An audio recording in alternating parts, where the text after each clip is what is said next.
और इसी आज तक परिवार को गहरा सदमा लगा है। ये एक ऐसी खबर है जिस पर हमें ना यकीन हो रहा है, ना आप यकीन कर पाएंगे। आपके, हमारे और हम सबके अजीज रोहित सरदाना अब हमारे बीच नहीं रहे। आज तक एग्जीक्यूटिव एडिटर और मुखर एंकर रहे रोहित सरदाना ने आज सुबह दम तोड़ दिया। उनका निधन हो गया है। रोहित एक हफ्ते पहले कोरोना से संक्रमित पाए गए थे। उनकी जंग जारी थी, उनकी सेहत में सुधार भी हो रहा था, लेकिन आज उनकी तबीयत अचानक बिगड़ गई और हृदय गति रुक जाने की वजह से रोहित सरदाना का निधन हो गया है। रोहित का यूं चले जाना इंडिया टुडे और आज तक परिवार की ऐसी क्षति है जिसकी भरपाई नहीं की जा सकती। रोहित एक बेबाक पत्रकार थे, एक ईमानदार एंकर थे और एक बेहतरीन इंसान थे। उन्होंने आज तक के अलावा कई दूसरे मीडिया संस्थानों में भी काम किया है, जहां भी रहे अपनी छाप छोड़ी है। दुख और पीड़ा की इस घड़ी में हम सब इस शोक संतप्त परिवार के साथ हैं। हमारी संवेदना परिवार के साथ है। हमारी ईश्वर से प्रार्थना है कि रोहित के परिवार को संबल और साहस दे। चित्रा मेरी सहयोगी मेरे साथ बनी हुई है। चित्रा, कुछ देर पहले वो प्रोमो चल रहा था, हंसते मुस्कुराते रोहित, जिनकी मौत की खबर आज सुबह मुझे तब मिली जब मैं एंकरिंग कर रही थी। पांव लड़खड़ाने लगे, मुंह में शब्द नहीं थे, लेकिन अब ऐसा लग रहा है कि जैसे ये क्षति एक ऐसी क्षति हमारे पूरे परिवार के लिए जिसको शब्दों में क्या कभी भी कोई बयान नहीं करना चाहेगा। सुरक्षित रहे, आपको घर बैठे कोरोना से जुड़ी हर जानकारी, देखिए इसकी भरपाई नहीं हो सकती है। ऑफिस में ये जो तस्वीरें भी लगातार हम रोहित के दिखा रहे हैं, यकीनन एक जिंदा दिल इंसान, और मैं बार बार कहूं एक बहुत छोटे से हिस्से से आके देश के इतने बड़े संस्थान या फिर पूरे मीडिया वर्ल्ड में इतनी बड़ी जगह उन्होंने बताई। उनकी एक अपनी पहचान थी, उनको राष्ट्रवादी पत्रकार के तौर पर एक बड़ी पहचान मिली।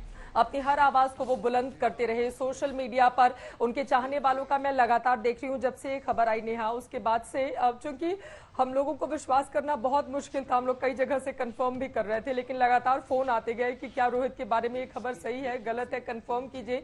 किसी को हम जवाब कैसे दे, बस इस इंतजार में थे कि कोई बोल दे कि ये खबर अब पूरी तरह से गलत है। देखिए, चाहे शाम 5 बजे दंगल कार्यक्रम हो जिसको वो लीड करते थे, उनकी कही बातों को पूरा देश में अलग अलग जगहों पर गई नेहा, और हर जगह लोग मुझे बताते थे कि अरे हम आपका दंगल शो देखते हैं, रोहित सरदाना तक मेरी ये मैसेज पहुंचा दीजिएगा। और कई बार आके मैंने उन तक ये बातें भी पहुंचाई कि रोहित जी आपके फैंस मिलते हैं और वो मुझसे कहते हैं कि आप तक ये मैसेज पहुंचा दें। बहुत सारी बातें ऐसी पर्सनल प्रोफेशनल कुछ भी हो, रोहित सरदाना एक विश्वास पात्र ऐसे थे जिनसे आप अपनी बातें खुलकर कह सकते हो, उनसे कोई भी प्रॉब्लम हो। मैंने खुद अपनी बहुत सारी प्रॉब्लम शेयर की कि रोहित जी ऐसा नहीं होता, ऐसा होता तो कितना अच्छा होता, तो फिर वो समझाते थे। ये जो तस्वीरें हम देख रहे हैं कोरोना से जुड़े हुए, 1 साल से ज्यादा का वक्त हो गया, हम सब उससे जंग लड़ रहे हैं अब, लेकिन इस तरह से रोहित हम सबको छोड़कर चले जाएंगे। सारा दंगल तो वो जीत रहे थे, ये दंगल वो क्यों हार गए समझ में नहीं आ रहा है, क्योंकि ये ना सिर्फ हमारे लिए, हमारे मीडिया संस्थान के लिए, हम सब के लिए, मेरे आपके लिए नेहा, बल्कि उनके परिवार के लिए, मतलब रूह कांप रही है सोचकर कि उनकी बच्चियां, उनकी वाइफ, उनके माता पिता, उनके ऊपर क्या गुजर रही होगी। बहुत छोटी सी उम्र रोहित की थी और वो ठीक हो रहे थे। देर रात तक 10:30-11 बजे तक हमारे पास यही खबर थी कि वो ठीक हो रहे हैं। सुबह 4 बजे अचानक से उनकी तबीयत बिगड़ी, फिर उनको आईसीयू ले जाया गया और फिर वो हमारे बीच में रहे। सत्येंद्र चौहान मेरे सहयोगी इस वक्त जुड़ गए हैं। सत्येंद्र, आपने रोहित के साथ पढ़ाई की है, ये बहुत कठिन वक्त है हम सबके लिए। इस तरीके से टीवी पर आना, उनके बारे में बातचीत करना, कई बार शब्दों का ना होना, कई बार जो भावनाएं हैं उसको ना बयां कर पाना, लेकिन आपसे मैं ये जरूर पूछना चाहूंगी क्योंकि आपने पढ़ाई की है, काफी सारा वक्त उसके साथ बिताया है, किस तरह का अभी तक यादें रही हैं रोहित के साथ आपकी? मेरे सामने मोबाइल मेरे सामने है और मैं स्क्रीन पे मैसेज पढ़ रहा हूँ। परसों रात को 10:41 पर उसका मैसेज आया है, विश्व लोक का कॉल आएगा तुझे अभी मेरे पास, और अपने यहाँ ऑफिस में काम करते हैं, इनको मदद चाहिए। फिर इसका मैसेज आया है, अमित चुग है ITGD बिजनेस के, इनको इमीडिएट हॉस्पिटलाइजेशन चाहिए, इनकी ऑक्सीजन 85 है। फिर इसका फोन आया कि ये मेरे मैसेज पढ़ लिए। मैं कहा, कहते अभी तुरंत इनको मदद करवा जैसे भी है। मैंने कहा रात के 12 बज रहे हैं, मैं कहा तेरे को भी रोहित खांसी आ रही है, तूने अपना कराया? कहता मेरी रिपोर्ट नेगेटिव है, मेरे को कोई दिक्कत नहीं है और मैं CT स्कैन भी कराऊंगा। मैं कहा सुबह से शाम तक तू इतने लोगों की मदद, सबकी तू सिफारिशें कर रहा है कि इसको हॉस्पिटल दिला, इसको बेड दिला, अपना भी ख्याल रख। कहता नहीं नहीं तू चिंता मत कर, मैं बिल्कुल फिट हूँ और हल्की सी खांसी है, गर्म पानी ले रहा हूँ, स्टीम ले रहा हूँ। तो ये वो लास्ट मैसेज है जो परसों रात को मेरे को उसके आए हुए हैं कि इस टाइम पे भी वो अपनी चिंता ना करके पूरे ऑफिस के लोगों की एक लिस्ट उसने मेरे को भेज रखी है। जो भी कोई किसी को भी खांसी होती, बुखार होता है, तुरंत मेरे को मैसेज कर रहा है। कहता अगर गुड़गांव फरीदाबाद में नहीं होता है तो इनका अंबाला करा दे, पानीपत करा दे।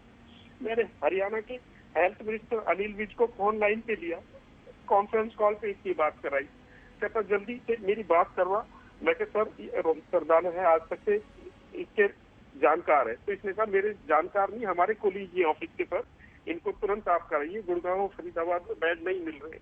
मैंने इसके विज साहब ने कहा कि मैं आपको अभी बात करके रोहतक यूनिवर्सिटी के वाइस चांसलर से बात करके नंबर दे रहा हूँ।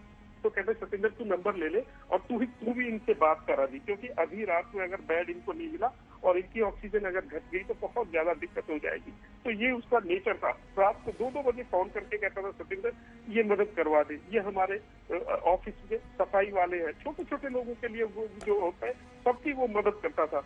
मेरे को हमेशा फोन करता रहता था। यूनिवर्सिटी में हम एक दूसरे के राइवल होते थे, जब डिबेट कंपटीशन में हम जाते थे तो एक दूसरे के सामने खड़े होते थे, तो मैं इशारे करते रहता था, मैं आज तेरे को धोके जाऊंगा। वो विक्ट्री साइन बना के मेरे को चलाता रहता था। तो ये वो लम्हे हैं जब हम साथ में नवजोत, अंजना, रोहित, हम सारे इकट्ठे जी के न्यूज रूम में हुआ करते थे। तो वहां पर भी हम सब लोगों ने इकट्ठे काम किया है। कभी भी उसके अंदर कोई किसी तरह की ईगो नहीं थी। हमेशा एक दूसरे की मदद के लिए तैयार रहता था। जब भी कोई उसे फोन करे तुरंत उसका फोन मेरे पास आ जाता था, क्योंकि हम दोनों हरियाणा से हैं, मैं झज्जर से हूँ, कुरुक्षेत्र से है, एक साथ पढ़े हुए हैं, एक साथ नौकरी की है। तो हर बात को हम एक दूसरे से शेयर किया करते थे। ऑफिस की कोई प्रॉब्लम होती, मैं यार आज मेरे को वहाँ ये स्टोरी मिस हो गई, तो उससे कहता था अब क्या करूँ। कहता कोई नहीं, तो चैंपियन है, तो कोई और स्टोरी निकाल लाएगा, कोई बात नहीं, डर मत, हिम्मत मत कर, ये तो हमारा रोज का काम है स्टोरी करना। तो मतलब मैं हमेशा उसे एक बड़े भाई की तरह मानता था। अक्सर मैं उसको छोटू कहता था तो वो मेरे को सत्तू बुलाता था कि सत्तू मान जा। मैं उसको कहता था मैं नहीं मानूंगा, मैं तो तेरे को छोटे ही बुलाऊंगा। कहता बुलाता रहे। तो इस तरह से जो हमारे साथ हम हमेशा जब भी मिलते थे एक दूसरे से मजाक करते थे। जब भी ऑफिस में आना होता था तो सबसे पहले मेरा फोन रोहित को जाता था कि मैं कल दिल्ली आ रहा हूँ रोहित। तो हमेशा कहता था मेरे साथ आएगा, डिनर मेरे साथ करेगा, घर पे चलेगा। मैं यार नहीं हो पाएगा, यहाँ इतने फंसे हुए हैं, ऑफिस की मीटिंग चाहिए है। तो अब क्या कहे, नया एक वो समय था, शायद बीत गया। अब सिर्फ शब्द है, इन शब्दों को घुमाते रहेंगे, इन तस्वीरों को देखते रहेंगे, इन फोटो को। बस ये याद है हमारे मोबाइल में बची हुई है।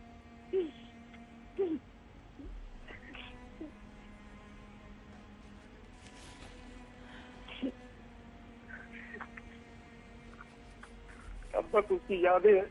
भगवान उसके परिवार को हिम्मत है। उसकी छोटी छोटी बच्ची है, दोनों बहुत टैलेंटेड बच्ची है।